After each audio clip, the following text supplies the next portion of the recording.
여러분, 중국이 작년 11월부터 우리 대한민국 국민이라면 비자 없이 입국할 수 있도록 조치했다는 사실 알고 계셨습니까? 갑작스러운 중국의 한국인 무비자 허가 조치에 이제 중국 여행 편해졌네 하고 넘기셨을 수도 있습니다. 하지만 정말 단순한 여행객 유치 전략일까요? 지금 전 세계 정보 분석가들 사이에서는 이 파격적인 결정 뒤에 14억 중국의 운명을 건 숨막히는 전략이 숨어 있다는 분석이 터져 나오고 있습니다. 함께 명단에 오른 몇몇 나라들은 사실상 연막 작전일 뿐 그들의 진짜 목표는 오직 하나, 바로 대한민국이라는 충격적인 분석. 과연 중국은 무엇을 얻기 위해 이런 위험한 도박을 시작한 것일까요? 그들이 한국 앞에서 차마 고개 숙일 수밖에 없었던 압도적인 그 무엇의 정체는 지금부터 그 누구도 예상치 못했던 미국 최고 정보기관의 한 분석가가 목숨 걸고 파헤친 그 충격적인 진실을 여러분께 공개합니다. 그 전에 좋아요와 구독 버튼 가볍게 한번 눌러주시면 저희 감동 3스푼에 정말 따뜻한 격려가 된답니다. 그럼 바로 시작하겠습니다. 안녕하십니까? 저는 제임스 카터 미합 중국 국가정보국 ODNI 산하 국가정보위원회 NIC에서 동아시아를 담당하고 있는 국가정보분석관입니다.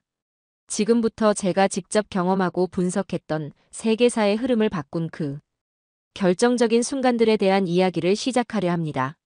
모든 것은 워싱턴 DC의 차갑고도 숨막히는 새벽 공기 속에서 시작되었죠. 그날은 바로 도널드 트럼프 후보가 선거인단 과반을 확보하며 재선에 성공, 전 세계를 충격과 공포로 몰아넣었던 바로 그 운명의 날이었습니다. 미국 주요 방송사들은 일제히 긴급 속보를 타전하기 시작했죠. 화면 가득 속보 도널드 트럼프 후보, 선거인단 270명 확보, 대통령 당선 확실, 트럼프 재선 성공 이라는 자막이 쉴 새 없이 흘러나왔습니다. 승리의 환호와 패배의 탄식이 뒤섞인 현장의 소음들은 지구 반대편까지 생생하게 전달되고 있었죠. 워싱턴 DC의 새벽은 그렇게 밝아오고 있었지만 전 세계는 그야말로 폭풍전야의 긴장감에 휩싸였습니다. 특히 중국 베이징 중난하이의 불은 밤새도록 꺼질 줄을 몰랐다고 하더군요. 과거 트럼프 행정부 시절 그들이 겪었던 강력한 압박은 어쩌면 맛보기에 불과했을지도 모릅니다. 이제 곧 상상조차 하기 힘든 거대한 파도가 중국 대륙을 덮칠 것이라는 공포가 그들을 짓누르고 있었던 겁니다. 바로 그 시각 ODNI 국장님으로부터 직접 긴급 지령이 떨어졌습니다. 카터, 지금 즉시 트럼프 2기 행정부의 대중국 압박 시나리오와 그에 따른 중국의 생존 전략을 예측하여 보고하게. 그들의 마지막 카드는 무엇이 될 것 같은가? 제 사무실은 이미 산더미처럼 쌓인 각종 첩보와 정보들로 발 디딜 틈조차 없었죠. 밤샘 작업으로 눈은 뻑뻑했지만 정신만큼은 그 어느 때보다 맑았습니다.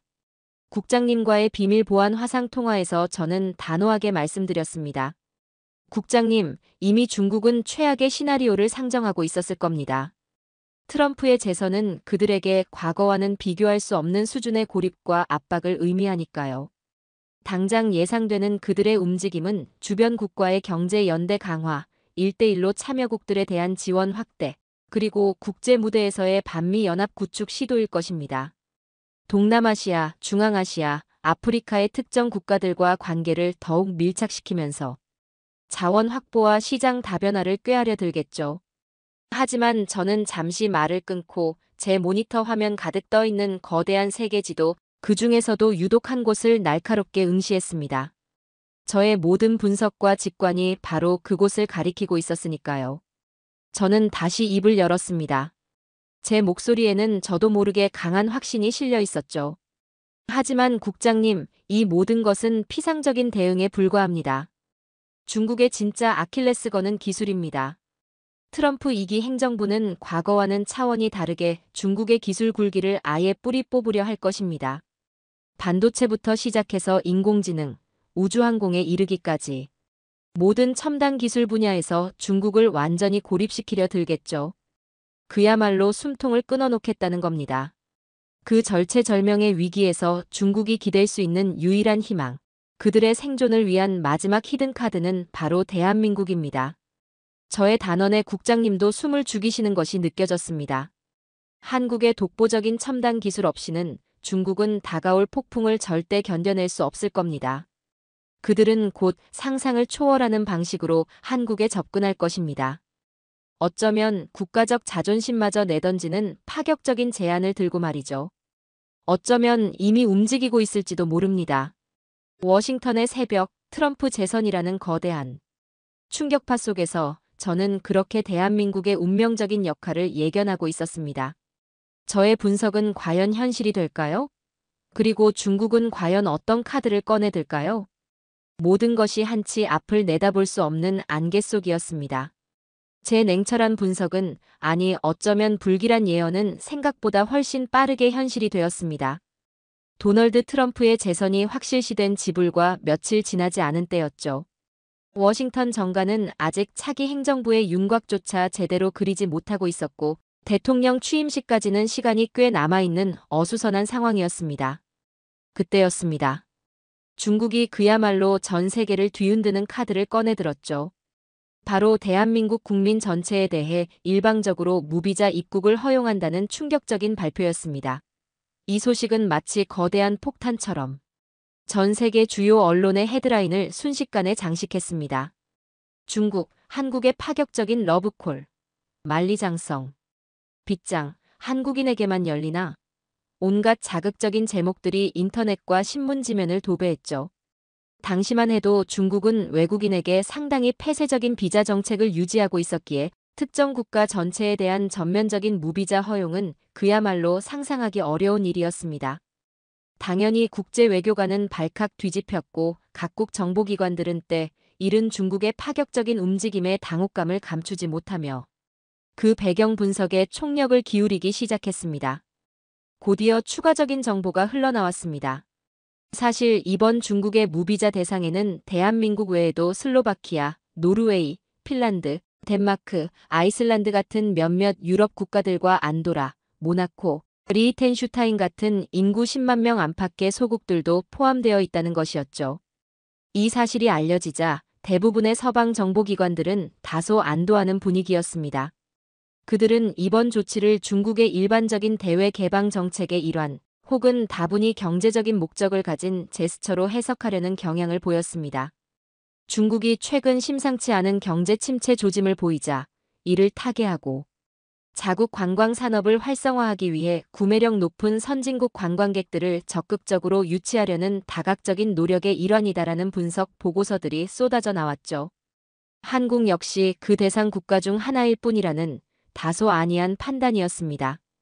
실제로 당시 한국은 1인당 국민소득 3만 달러를 훌쩍 넘어서는 경제 대국이었고 해외 여행객들의 씀씀이 또한 세계 최고 수준이었으니까요. 게다가 세계적으로 인정받는 안전한 국가 이미지, 높은 시민의식, 그리고 무엇보다도 깨끗하고 매너 좋은 국민성은 중국 입장에서도 충분히 매력적인 요소였을 겁니다. 심지어 일부에서는 최근 전 세계를 강타하고 있는 K-팝, K-드라마 등 K-컬처의 엄청난 인기에 편승하여 한국을 포함한 여러 국가와의 문화 교류를 확대하고 나아가 중국 문화의 영향력을 은근히 과시하려는 계산된 제스처다라는 다소 낭만적인 해석까지 등장했습니다. 하지만 저는 그러한 피상적인 분석들에 동의할 수 없었습니다.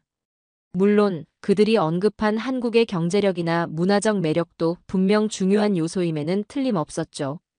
하지만 저는 그 이면에 훨씬 더 거대하고 훨씬 더 절박하며 훨씬 더 전략적인 중국의 진짜 속셈이 숨겨져 있다고 확신했습니다.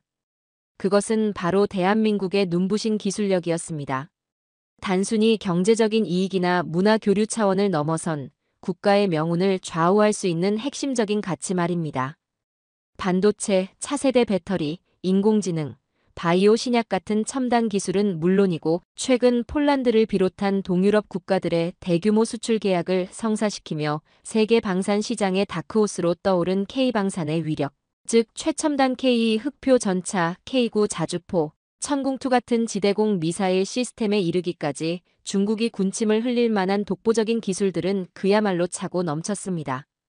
특히 미국의 숨막히는 기술 견제 속에서 첨단 산업 발전이 정체되고 군사력 현대화에도 심각한 차질을 빚고 있던 중국에게 한국은 그야말로 마지막 남은 숨통이자 한 줄기 희망의 빛과도 같았을 겁니다.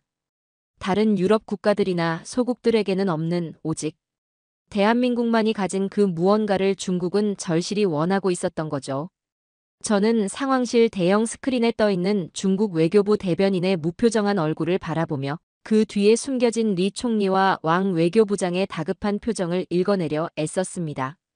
그들의 진짜 목표는 과연 무엇일까요? 그리고 그들은 어떤 방식으로 대한민국에 접근해 올까요? 다가올 거대한 폭풍의 전조는 이미 명확해 보였습니다. 저희 분석팀이 밤샘 연구 끝에 도출해낸 중국의 대한국 기술, 의존도 심층 분석 및 미국의 대응 전략 보고서는 즉각 백악관의 비상한 관심을 끌었습니다. 아직 도널드 트럼프의 공식 취임 전이었지만 차기 행정부의 국가안보팀 핵심 관계자들은 이 문제를 매우 심각하게 받아들였죠. 그들은 중국의 파격적인 무비자 조치가 단순한 제스처가 아니라는 저희의 분석에 깊이 공감하는 눈치였습니다.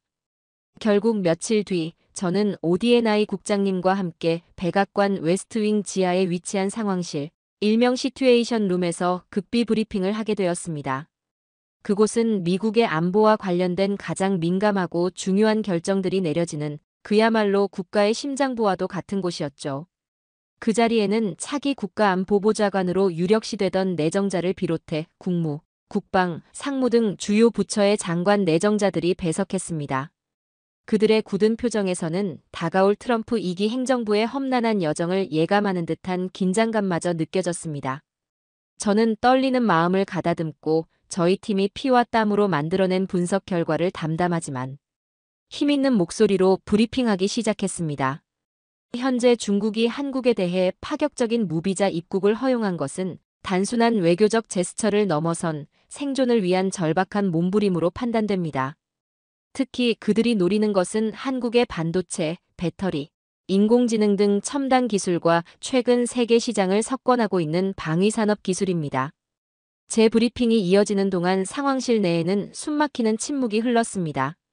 저는 미리 준비해간 방대한 양의 시각 자료들을 스크린에 띄우며 중국이 구체적으로 어떤 한국 기술들을 필요로 하는지, 그리고 만약 그 기술들이 중국의 손에 넘어갈 경우 미국의 국가 안보와 글로벌 기술 패권에 얼마나 치명적인 위협이 될 수 있는지를 조목조목 설명해 나갔습니다. 예를 들어 한국의 특정 초미세 공정 메모리 반도체 기술이나 차세대 시스템, 반도체 파운드리 공정 기술은 현재 미국조차 아직 완벽하게 따라잡지 못하고 있는 그야말로 신의 영역에 가까운 분야였습니다. 만약 중국이 이 기술들을 확보한다면 미국의 대중국 반도체 봉쇄 전략은 한순간에 모래성처럼 무너져 내릴 수도 있었죠. 또한 한국의 고성능 K9 자주포나 사거리 수백 킬로미터에 달하는 현무 계열 탄도 미사일, 그리고 최근 개발에 성공한 KF-21 보라매, 전투기 기술 등은 이미 세계 최고 수준으로 평가받는 K방산의 핵심입니다. 이러한 첨단 무기 기술들이 만약 중국의 군사력 현대화에 직접적으로 기여하게 된다면 동북아시아의 군사적 균형추는 걷잡을 수 없이 중국 쪽으로 기울어질 위험도 배제할 수 없었습니다. 특히 대만 해협의 긴장이 고조되고 있는 상황에서 이는 미국에게 악몽과도 같은 시나리오였죠. 저는 결론적으로 이렇게 강조했습니다. 중국이 한국의 특정 핵심 기술, 특히 반도체와 방산 기술을 확보할 경우 이는 미국의 기술 패권과 동아시아 안보 질서에 대한 심각한 도전이 될 것이며 차기 행정부 출범 초기부터 가장 시급하고 단호하게 다뤄야 할 최우선 안보 과제가 될 것입니다. 브리핑이 끝나자 차기 국가안보보좌관 내정자인 존 볼튼이 특유의 날카로운 눈빛으로 저를 응시하며 입을 열었습니다. 그의 표정에는 놀라움과 함께 심각한 고민의 흔적이 역력했죠. 카터 분석관, 대단히 인상적이고 설득력 있는 분석입니다. 우리가 미처 간과하고 있었던 중국의 집요함과 그 위험성을 명확히 짚어주셨군요. 특히 한국의 방산 기술까지 언급하신 부분은 매우 시의적절합니다. 그는 잠시 생각에 잠기더니 단호한 어조로 회의를 주재했습니다. 즉시 관련 부처 합동으로 코리아 테크실드 특별팀을 구성하여 중국의 의도를 더욱 면밀히 분석하고 우리의 종합적인 대응 전략을 수립해야 합니다. 특히 한국과의 관계를 최우선 순위에 두고 그들이 중국의 달콤한 유혹과 교묘한 압력에 넘어가지 않도록 모든 외교적, 경제적, 그리고 안보적 수단을 총동원해야 할 것입니다. 어쩌면 중국이 제시하는 것보다 훨씬 더 파격적이고 매력적인 카드를 우리가 먼저 한국에 제시해야 할지도 모르겠습니다. 시간은 우리 편이 아닙니다. 그의 말에 다른 내정자들도 굳은 표정으로 고개를 끄덕였습니다. 백악관 상황실에서 나온 저는 이제부터 본격적으로 시작될 보이지 않는 전쟁, 즉 한국의 첨단 기술과 전략적 가치를 둘러싼 미국과 중국의 치열한 암투를 예감하며 차가운 워싱턴의 밤 공기를 깊이 들이마셨습니다. 대한민국의 선택이 앞으로 세계 질서에 어떤 지각 변동을 불러일으킬지 그 거대한 역사의 수레바퀴는 이미 삐걱거리며 움직이기 시작한 것이었죠. 백악관에서의 극비 브리핑 이후 워싱턴 정가는 그야말로 벌집을 쑤셔놓은 듯 했습니다.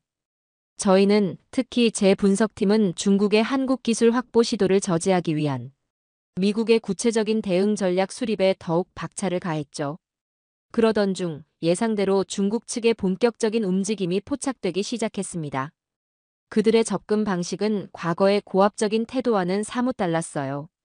마치 삼고초려라도 하듯 매우 집요하면서도 은밀하고 또 한편으로는 파격적인 조건을 내세우며 한국 측에 접근하려는 정황들이 속속들이 드러났습니다. 저희 정보망에 걸려든 가장 주목할 만한 첩보는 바로 중국 정부가 대한민국에 거주하고 있는 다양한 분야의 중국계 인사들을 비밀리에 소집하려 했다는 의혹이었습니다. 이 첩보가 100% 사실인지는 아직 추가적인 검증이 필요했지만 당시 저희가 확보한 여러 간접적인 증거들은 그러한 움직임이 실제로 있었을 가능성을 강력하게 시사하고 있었죠. 이 비밀 회동은 중국 통일전 선공작부와 국가안전부의 고위 관료들이 직접 관여한 것으로 추정되었으며 장소는 중국 본토가 아닌 제3국의 한적한 휴양지로 위장되었을 것이라는 관측이 유력했습니다. 그 자리에 소집 대상으로 거론된 중국계 인사들은 학계, 경제계, 문화계 등 겉으로는 평범해 보이는 다양한 배경을 가지고 있었지만 공통적으로 한국 사회에 깊숙이 발을 담그고 있거나 특정 한국 기업 및 연구기관에 대한 접근, 경로를 확보할 수 있는 잠재력을 가진 인물들이라는 분석이 뒤따랐습니다. 그 비밀 회동의 목적은 첩보에 따르면 참석한 중국계 인사들에게 중화민족의 일원으로서의 자긍심과 애국심을 강조하며 조국의 위대한 부흥을 위해 각자의 위치에서 힘을 보태줄 것을 간곡히 요청하는 것이었다고 합니다. 그들이 요구한 것은 단순한 정보 제공을 넘어 한국의 주요 대기업, 특히 반도체, 배터리, 인공지능, 그리고 방산 관련 기업의 핵심 기술 동향을 파악하고 가능하다면 내부 정보나 인력에 접촉하여 협력 관계를 구축하거나 정보를 빼내오는 역할을 암암리에 부여하려 했다는 것이었죠. 물론 이러한 위험한 임무에 대한 보상 또한 파격적이었을 것이라는 추측이 가능했습니다. 성공적인 정보 확보나 인력 포섭 시에는 상상을 초월하는 규모의 금전적 보상은 물론 중국 내에서의 사업권이나 특별지위 부여, 그리고 가족들의 안위까지 보장하겠다는 달콤한 약속들이 오고 갔을 가능성이 높았습니다. 심지어 일부 인사들에게는 미인계를 동원한 접근이나 약점을 이용한 협박까지도 서슴지 않겠다는 음흉한 계획까지 논의되었을 수 있다는 미확인 정보도 있었습니다. 그들의 절박함은 그야말로 수단과 방법을 가리지 않는 수준이었을 거라는 게 저희 팀의 대체적인 판단이었죠. 그 이면에는 어떻게든 한국의 첨단 기술과 방산, 기술 관련 정보를 확보하여 미국의 봉쇄망을 뚫고 기술 굴기를 이어가겠다는 필사적인 계산이 깔려 있었을 겁니다. 중국은 공식적인 외교 채널과는 별개로 이처럼 자국의 우호적인 해외 거주 인사들을 활용하여 목표, 기업에 간접적으로 침투하려는 더욱 교묘하고 은밀한 전략을 구사하려 했을 가능성이 농후했습니다. 저는 이 첩보들을 종합적으로 분석하면서 중국 지도부가 얼마나 치밀하고도 무섭게 움직이고 있는지를 다시 한번 실감했습니다. 그들이 동원하려 했을 가능성이 있는 수단들은 과거 냉전 시대의 스파이 영화를 방불케 할 정도였으니까요. 특히 한국 사회 곳곳에 스며들어 있는 자국계 인사들을 활용하려는 시도가 있었다면 한국에게는 그야말로 보이지 않는 내부의 적과 싸워야 하는 어려운 상황을 의미했습니다. 저는 즉시 이 내용을 정리하여 ODNI 국장님께 보고했고 국장님은 다시 백악관 국가안보팀에 이 사실을 전달했습니다. 보고를 받은 백악관은 그야말로 충격에 휩싸였죠.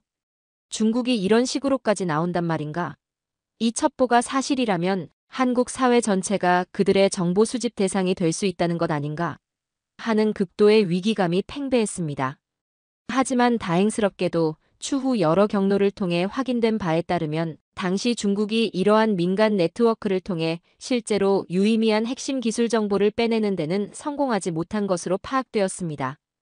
설령 일부 정보가 넘어갔다 하더라도 대부분은 이미 공개되었거나 기술의 본질과는 거리가 먼 피상적인 수준의 정보에 그쳤을 것이라는 게 중론이었죠. 이는 한국 기업들의 내부 보안 시스템이 예상보다 견고하게 작동했고 동시에 그 중국계 인사들 역시 자신들의 활동이 초래할 위험성을 인지하고 소극적으로 움직였거나 혹은 중국의 지령을 제대로 수행하지 못했을 가능성을 시사하는 대목이었습니다.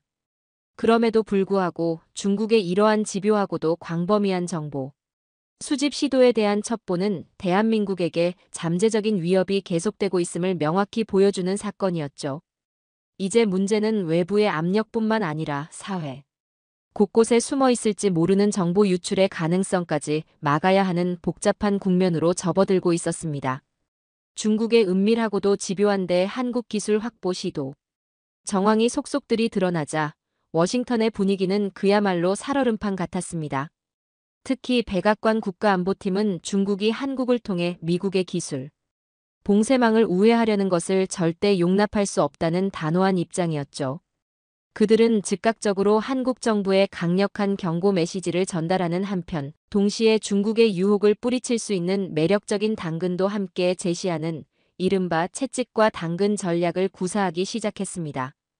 그 선봉에는 트럼프 행정부의 대중국 기술 통제 정책을 입안했던 매파 중에 매파, 상무부의 제니퍼 밀러 기술안보 담당 차관보가 나섰습니다. 그녀는 한국과학기술수석에게 직접 전화를 걸어 미국의 엄중한 입장을 전달했다고 하더군요. 그 통화 내용은 저희 측에도 거의 실시간으로 보고되었습니다. 제니퍼 밀러 차관보의 목소리는 차갑고 단호했다고 합니다. 최 수석님, 최근 중국이 한국에 대해 전례 없는 유화 제스처를 보이고 있다는 것을 잘 알고 있습니다. 하지만 그 이면에는 한국의 첨단 기술을 노리는 검은 속셈이 숨겨져 있다는 것 또한 명백한 사실입니다. 만약 한국이 중국의 달콤한 유혹에 넘어가 그들과 부적절한 기술 협력을 진행한다면 이는 한미 동맹의 근간을 흔드는 심각한 배신 행위로 간주될 수밖에 없습니다. 그리고 그 결과는 한국 경제와 안보에 엄청난 재앙을 초래할 수도 있다는 점을 분명히 경고합니다. 그녀는 심지어 특정 한국 기업들의 이름을 직접 거론하며 만약 이 기업들이 중국과 손을 잡을 경우 미국의 반도체 장비 및 원천 기술 공급을 전면 중단하고 나아가 미국 시장에서 퇴출시킬 수도 있다는 초강경 발언까지 서슴지 않았다고 합니다. 그야말로 숨막히는 압박이었죠. 하지만 제니퍼 밀러는 채찍만 휘두른 것은 아니었습니다. 그녀는 동시에 한국이 미국의 편에 설 경우 얻게 될 막대한 이익에 대해서도 강조했습니다. 미국은 한국을 가장 중요한 기술 동맹 파트너로 생각하고 있습니다. 만약 한국이 중국과의 부적절한 관계를 청산하고 우리와 함께한다면 미국의 차세대 기술 개발 프로젝트에 한국 기업들의 참여를 대폭 확대하고 수백억 달러 규모의 R&D 자금을 우선적으로 지원할 것을 약속드립니다. 또한 한국의 방위 산업 발전을 위한 첨단 군사 기술 이전과 안보 협력 강화에도 적극적으로 나설 것입니다. 선택은 한국의 몫입니다.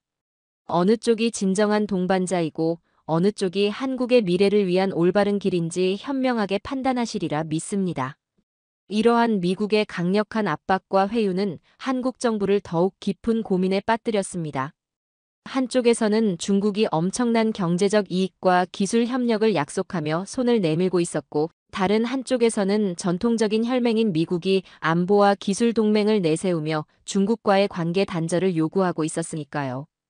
그야말로 고래 싸움에 새우등 터지는 격이 될 수도 있는 아슬아슬한 외교적 줄타기를 해야 하는 상황이었습니다. 저는 당시 한국 정부 관계자들의 고뇌가 얼마나 깊었을지 충분히 짐작하고도 남았습니다. 그들은 단순한 경제적 이익이나 안보적 고려를 넘어 대한민국의 미래와 구군이 걸린 중대한 선택의 기로에 서 있었던 것이죠. 한미 동맹의 역사적 중요성을 모르는 바 아니었지만 그렇다고 해서 중국이라는 거대한 시장과 잠재적인 협력 기회를 완전히 무시할 수도 없는 노릇이었습니다. 특히 트럼프 행정부의 예측 불가능성과 보호 무역주의 강화는 한국에게 또 다른 불안 요소로 작용하고 있었죠. 과연 대한민국은 이 경랑 속에서 어떤 항로를 선택할 것인가? 전 세계의 이목이 다시 한번 한반도로 집중되고 있었습니다. 워싱턴과 베이징, 그리고 서울을 잇는 숨가쁜 외교전과 정보전은 이제부터가 진짜 시작이었습니다. 미국과 중국, G2 강대국의 노골적인 압박과 회유 속에서 대한민국은 그야말로 운명적인 선택의 기로에 놓였습니다. 워싱턴과 베이징은 물론 전 세계의 시선이 대한민국의 다음 수를 향해 있었죠. 과연 한국은 전통적인 혈맹인 미국의 손을 들어줄 것인가? 아니면 거대한 시장과 파격적인 조건을 제시한 중국의 유혹을 뿌리치지 못할 것인가? 혹은 그 누구도 예상치 못한 제3의 길을 모색할 것인가? 모든 가능성이 열려있는 그야말로 살얼음판 같은 상황이었습니다.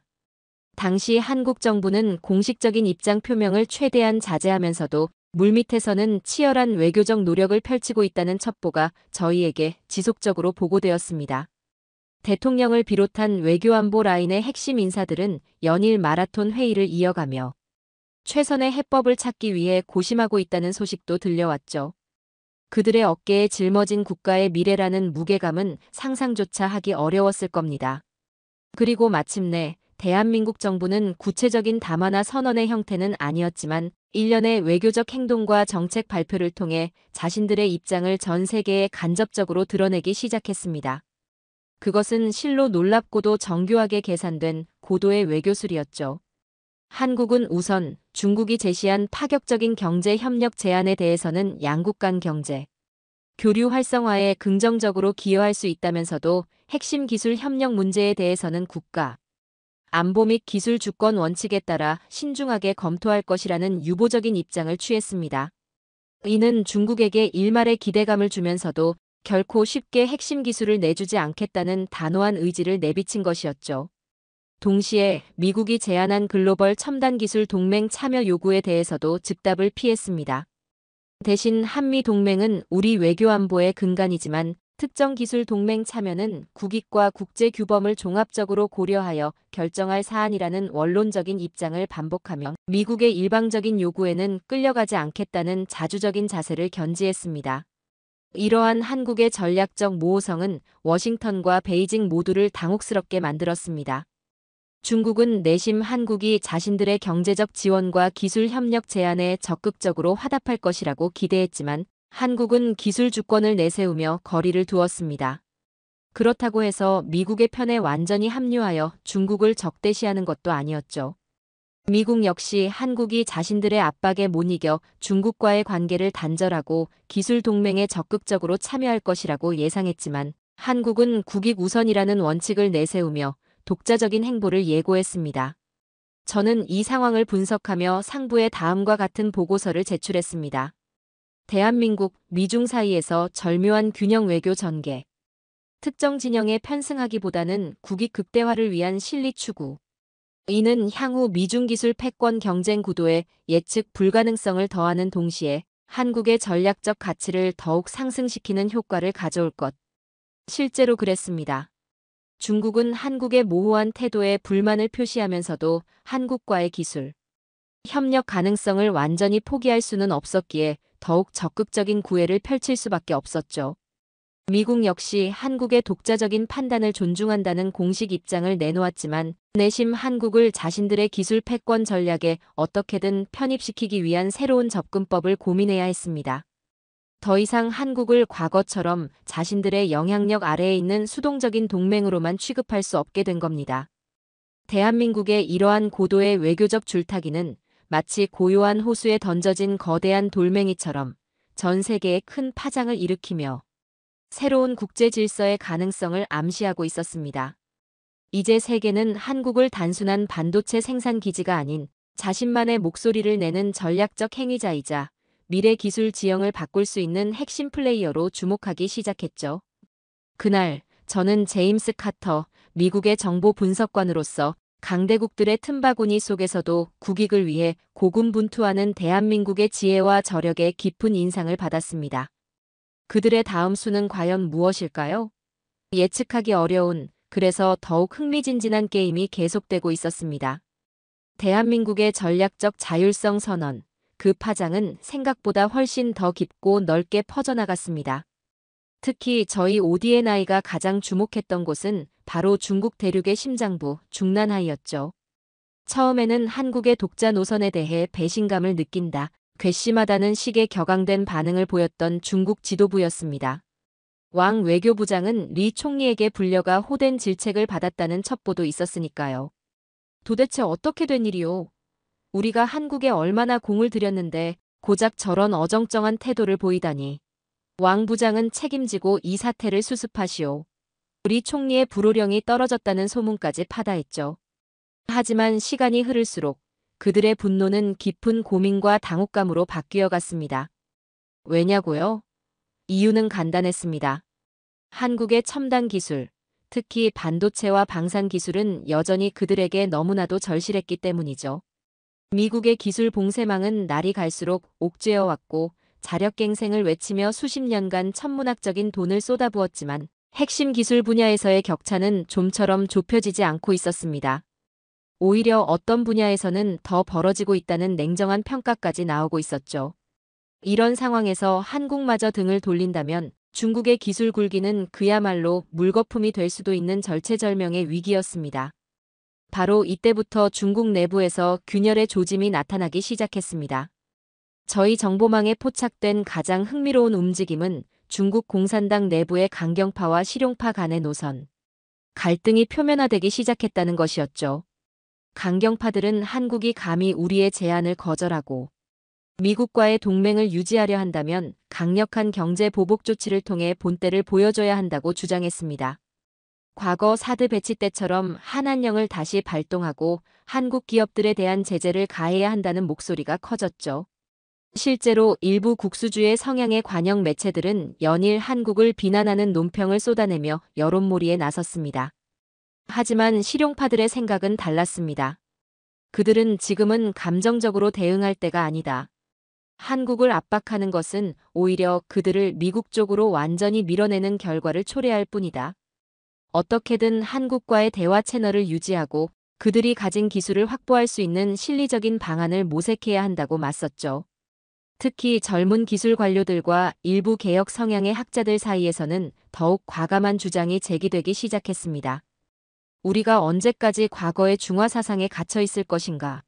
한국은 우리보다 작은 나라이지만 그들의 기술력과 혁신 역량은 이미 세계 최고 수준이다. 그들의 자주적인 외교 노선 또한 우리가 배워야 할 점이 많다. 이제는 한국을 단순한 아래 것으로 취급할 것이 아니라 동등한 파트너로 인정하고 상호 존중의 자세로 협력해야 한다. 이러한 주장은 과거에는 상상조차 할 수 없었던 그야말로 파격적인 것이었습니다. 이러한 내부 갈등은 리 총리와 왕 외교부장에게 엄청난 정치적 부담으로 작용했을 겁니다. 리 총리는 밤늦도록 집무실에 불을 밝히고 참모들과 대책회의를 이어갔지만 뾰족한 해법을 찾지 못해 고심하고 있다는 첩보가 계속해서 들어왔죠. 왕 외교부장 역시 강경파들의 거센 비판과 압박 속에서 입지가 크게 흔들리고 있다는 소문도 들려왔습니다. 그러던 중 결정적인 사건이 하나 터졌습니다. 중국의 한 유력 싱크탱크 소속의 젊은 연구원이 익명으로 해외 언론에 기고한 글이 엄청난 파장을 일으킨 겁니다. 그 글의 내용은 충격적이었습니다. 중국의 기술 자립 정책은 이미 실패했다. 막대한 예산을 쏟아부었지만 핵심 기술은 여전히 해외에 의존하고 있으며 관료들의 부정부패와 비효율적인 시스템으로 인해 성과는 미미하다. 이제는 낡은 자력갱생 구호를 버리고 한국과 같은 기술 선진국과의 진정한 협력을 통해 새로운 돌파구를 찾아야 한다. 그렇지 않으면 중국은 다가올 4차 산업혁명 시대의 낙오자가 될 수밖에 없을 것이다. 이 글은 즉각 중국 인터넷 검열 당국에 의해 삭제되었지만 이미 캡처된 형태로 중국 내 SNS를 통해 빠르게 확산되었습니다. 젊은 층과 지식인들 사이에서는 이 글에 대한 공감과 지지가 이어졌고, 이는 중국 공산당 지도부에게는 묵과할 수 없는 심각한 도전으로 받아들여졌죠. 이 사건을 계기로 중국 내부의 분위기는 더욱 험악해졌습니다. 강경파들은 내부의 불순한 세력들이 한국을 빌미로 체제를 흔들려 하고 있다며 대대적인 사상 검증과 통제 강화를 주장하고 나섰죠. 실제로 일부 개혁 성향의 학자들이나 언론인들이 당국의 조사를 받거나 활동에 제약을 받는 일들이 벌어졌습니다. 하지만 다른 한편에서는 이 사건이 오히려 중국 지도부에게 현실을 직시하게 만드는 계기가 되었다는 분석도 있었습니다. 더 이상 과거의 방식으로는 한계가 있다는 것을 뼈저리게 깨닫고 한국과의 관계 설정에 대해 더욱 신중하고 실리적인 접근을 모색하게 되었다는 것이죠. 저는 이 모든 상황을 종합적으로 분석하면서 대한민국의 전략적 자율성이라는 카드가 단순히 외교적인 수사를 넘어 실제로 거대한 중국 대륙의 내부를 흔들고 변화를 이끌어내는 강력한 힘을 가지고 있다는 것을 실감했습니다. 한국이 보여준 것은 단순한 줄타기 외교가 아니었습니다. 그것은 자신들의 가치와 원칙을 지키면서도 현실적인 이익을 추구하는 고도의 전략이었죠. 그리고 그 전략은 지금 중국이라는 거대한 용의 심장을 향해 날카로운 비수처럼 날아가고 있었습니다. 과연 중국은 이 위기를 어떻게 극복하려 할까요? 그리고 한국은 이 상황을 어떻게 자신들에게 유리하게 이끌어갈 수 있을까요? 한치 앞을 내다볼 수 없는 안개 속에서 저는 더욱더 흥미진진해지는 이 거대한 게임의 다음 단계를 예의주시하고 있었습니다. 이 모든 것이 결국 대한민국의 미래, 그리고 세계 질서의 향방을 결정짓게 될 테니까요. 시간이 흘러 도널드 트럼프의 두 번째 임기가 시작된 지 몇 달 지나지 않았지만 그의 대중국 압박 정책은 예상했던 대로 그 강도를 더해가고 있죠.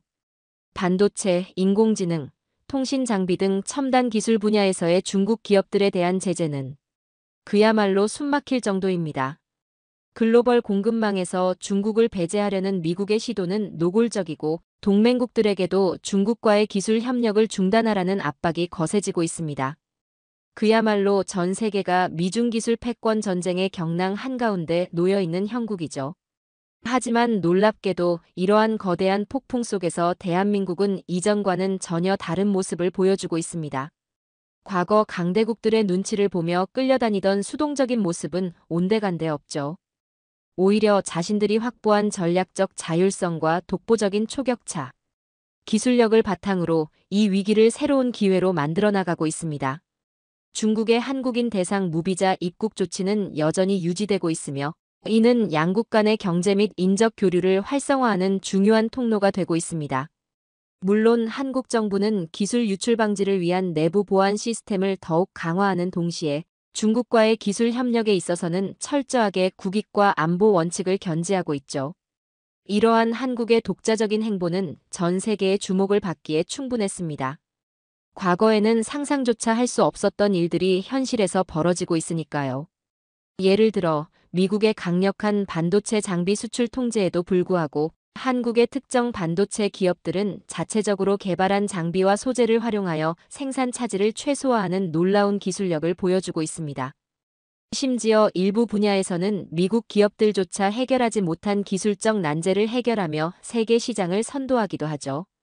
K방산의 약진은 더욱 눈부십니다. 미국의 견제와 중국의 추격 속에서도 한국의 최첨단 무기들은 폴란드를 넘어 중동, 동남아시아, 심지어는 남미 시장까지 석권하며 세계 방산 시장의 판도를 뒤흔들고 있습니다. 이는 단순히 무기를 파는 것을 넘어 대한민국의 기술력과 신뢰도를 전 세계에 각인시키는 결정적인 계기가 되었죠. 저는 최근 국장님께 중간 분석 보고서 형태로 다음과 같은 내용을 제출했습니다. 21세기 글로벌 패권 경쟁의 핵심은 기술이며 현재 대한민국은 그 기술 경쟁의 흐름을 바꾸는 게임 체인저 역할을 하고 있습니다. 그들의 첨단 기술력은 물론 경이롭지만 더욱 주목해야 할 것은 수천 년 역사 속에서 끊임없는 외침과 국난을 극복하며 단련되어 온 그들의 독특한 민족성과 유전자적 강인함입니다. 제 보고서는 계속되었습니다. 지정학적으로 열강에 둘러싸여 수많은 시련을 겪으면서도 그들은 결코 좌절하거나 굴복하지 않았습니다. 오히려 그 위기를 새로운 도약의 발판으로 삼아왔죠. 수많은 외세의 침략 속에서도 고유의 언어와 문화를 지켜냈고 잿더미 속에서도 불사조처럼 일어나 경제 기적을 이뤄냈습니다. 이러한 역사적 경험들이 그들의 DNA 속에 강력한 생존력과 창의력, 그리고 위기 극복 능력을 각인시킨 것으로 보입니다. 그들은 세계적으로도 유례를 찾기 힘든 강력한 동질성을 가진 단일 민족이며 한번 목표를 설정하면 무섭게 집중하고 기어코 결과를 만들어내는 특유의 집요함과 응집력을 가지고 있습니다. 이것이 바로 대한민국의 진짜 무서움입니다. 기술은 모방할 수 있고 자본은 따라올 수 있습니다. 하지만 수천 년간 응축되고 개량되어 온 저 위대한 한국 DNA, 즉 어떤 역경 속에서도 꺾이지 않고 불가능을 가능으로 만들어내는 대한민국 민족 특유의 강인한 정신력과 창조적 에너지는 결코 복제할 수 없습니다. 이것이 바로 대한민국이 앞으로 다가올 그 어떤 위기 속에서도 흔들리지 않고 미래 기술 시대를 선도하며 세계를 계속해서 놀라게 할 가장 근본적인 이유입니다. 저의 이 보고서는 미국 지도층에게 깊은 인상을 남겼다고 합니다. 그리고 저는 확신합니다. 대한민국의 이야기는 이제부터가 진짜 시작이라는 것을요. 폭풍의 눈에서 새로운 기회를 창조하고 세계 질서의 균형추로서 당당히 자리매김할 대한민국의 빛나는 미래를 말입니다. 그 위대한 여정에 저 제임스 카터 역시 진심 어린 경의와 응원을 보내는 바입니다. 오늘 우리가 함께 살펴본 대한민국의 저력, 그리고 세계가 우리를 주목하는 이유. 어떠셨습니까? 격동의 국제 정세 속에서도 묵묵히 자신만의 길을 개척하며 위기를 기회로 만들어온 우리 대한민국의 역사는 현재 진행형입니다. 아마 오늘 이 이야기를 들으시면서 가슴 한구석에서 뜨거운 무언가가 차오르는 것을 느끼신 분들도 계실 겁니다. 우리도 모르는 사이 대한민국은 이미 세계의 중심에서 당당히 빛나고 있었습니다. 이 자랑스러운 역사의 한 페이지를 함께 써내려가고 있다는 사실, 그것만으로도 충분히 자부심을 느낄 만하지 않겠습니까? 오늘도 긴 시간 함께 해주셔서 진심으로 감사드립니다. 더 좋은 이야기로 다시 찾아뵐 수 있도록 구독과 좋아요 눌러주시면 큰 힘이 됩니다. 지금까지 감동세 스푼이었습니다.